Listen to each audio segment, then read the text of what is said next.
কোনো কিছু ময়লা পরিষ্কার করছ না। তুই তো বড় ফাঁকিবাজ। ম্যাডাম পরিষ্কার করলাম তো।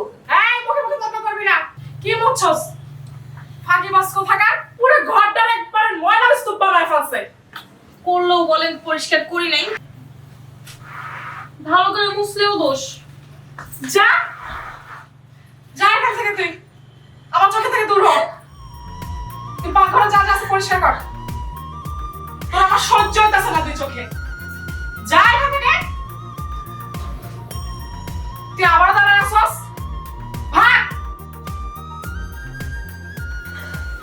দুনিয়ার ফাঁকিবাজি করে, ফাঁকি মেরে বেড়ায়। আবার বেতন, হ্যাঁ বেতনও লাগবে, ছুটি লাগবে, দিমু বেতন আর ছুটি একবার দিমু। মগের মূলক পাইছে। হ্যাঁ কখন যাইবো না, হ্যাঁ খালি লাই দিব। হ্যাক করছে।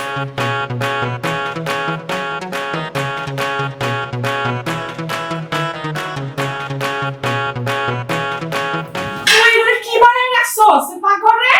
আমি কোন পাগলা করে যাইসা করছি লাগে যে এত নোংরা আর এত অগোছালো। আমি তো তোরে পাঠাইছি যে পাকঘরটা তুই পরিষ্কার করে গোছায় রাখবি। পরিষ্কার করাই তো আছে।